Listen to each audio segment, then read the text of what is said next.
Up until the 28th of July, Ferrari's strategic failures dominated the headlines. What should have been a close and intense championship fight has been completely thrown away by the strategic failures of the team out of Maranello. However, one announcement and all attention turned away from Ferrari. When Sebastian Vettel announced his retirement at the end of the season on the 29th of July, he couldn't have known what drama was about to unfold. Vettel, who dominated the sport from 2010 to 2013 and is seen as one of the hardest working and friendliest persons on the grid, started off one of the most dramatic stories we have seen in a while. Sebastian openly supported Mick Schumacher to replace him, but while Schumacher hoped for a move, other deals were made.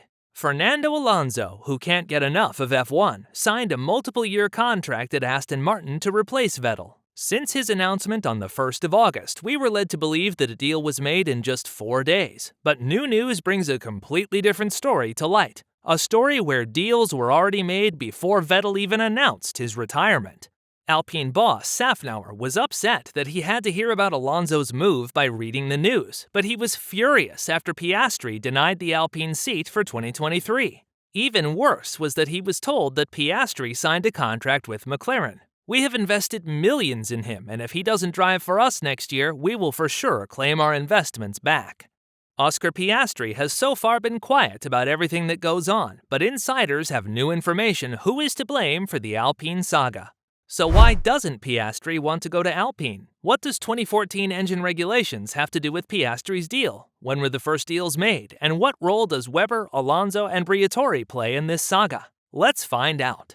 Piastri is an extremely talented driver and has won 3 back-to-back titles in respectively Formula Renault, Formula 3, and Formula 2. Unfortunately for him, a lack of sponsor money and a tight driver's market left him out of an F1 seat for the 2022 season. Teams like Ferrari, Mercedes, and Red Bull have partnered teams where they can put their most talented academy drivers.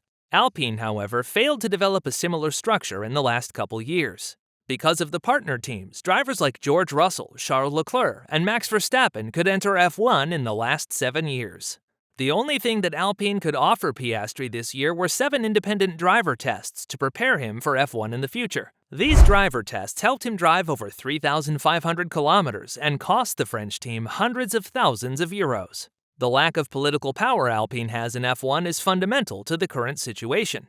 It is very common for large teams that are also engine manufacturers to give smaller teams great discounts on their engines. In return, the smaller team agrees to give one of their 2 F1 seats to an academy driver of the bigger team. While Mercedes supplies Aston Martin, Williams, and McLaren with their engines, Ferrari supplies Alfa Romeo and Haas. Unfortunately for Piastri, Alpine only supplies themselves. But why is that?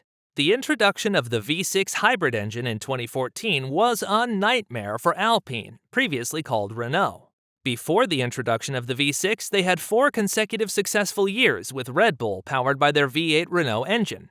However, the Renault V6 engines lacked significantly in power compared to the Mercedes engine and also suffered extreme reliability issues. During preseason, Renault, who powered 4 teams total with their engines, completed half the total laps Mercedes-powered teams did. Despite efforts, the next seasons proved that Renault had trouble catching up with Mercedes and Ferrari in terms of performance and reliability. With Honda entering F1 as an engine manufacturer since 2015, Renault lost their last teams using their engines in respectively 2018 and 2019. Because of the consistent lack of reliability and performance, no other team has opted to use Renault engines ever since. The lack of political power also became clear to Piastri and his manager Mark Webber. There was a real chance that Oscar had to sit on the sidelines for another year. It is fundamental that a young driver keeps practicing his driving skills, and sitting on the sidelines for 2 full years without a reasonable chance to enter F1 at a good team is devastating to the career of a young driver. Therefore, Mark Webber looked elsewhere. So when were the first deals made? Otmar Safnauer revealed early June that Piastri will drive F1 next year no matter what. Oscar will drive in F1 next year. Whether it will be Alpine or somewhere else, we have to wait and see. 2 weeks before Otmar's statement, Toto Wolff said they want to supply 1 team less with their engines. This finally offered an opening for Alpine to expand their political power. There were talks that Williams would go back to Alpine engines and as part of the deal would take on Piastri. However, insiders claimed that Oscar was disappointed that Alpine didn't want to offer him a seat at the main team. Knowing very well how Russell was stuck at Williams for 3 years and wasting his talent, Webber and Piastri looked for different options.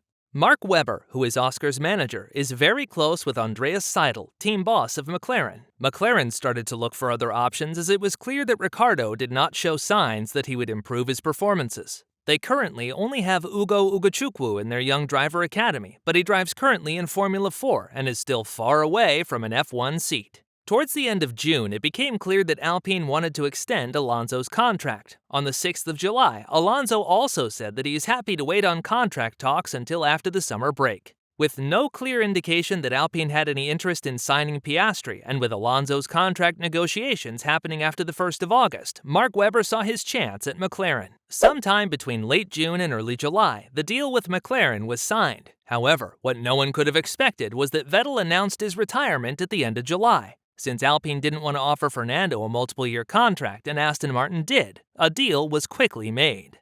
Rumors about Vettel's retirement were around for multiple months, so although the announcement was unexpected, Lawrence Stroll certainly had his eyes on a couple candidates. So was the Alonso deal made before Vettel's announcement?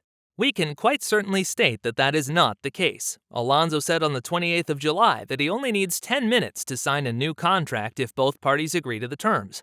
A week before Vettel's announcement, Aston Martin said they want to extend Vettel's contract. It is more likely that both Lawrence Stroll and Alonso quickly agreed to the terms once there was an opening. But why wait till the 1st of August to announce the deal? Alonso's sudden deal right before August 1st made things more complicated for Piastri. Up until August 1st, Alpine could activate a clause to make Oscar an Alpine driver for the next year. Because a deal was already signed with McLaren, activating this clause would make things very complicated. Many people, including Safnauer, now expects Mark Webber, who is close friends with Alonso and Briatore, Fernando's manager, to purposely hold off on the announcement till August 1st. Alpine thought they could quickly activate the clause and announced Piastri as their new driver after Alonso made his move clear to the public. But they were too late, according to the contract. Despite calling any other contract Piastri potentially have signed invalid, the FIA Recognition Board declared that both the Piastri-McLaren and Piastri-Alpine contracts are valid.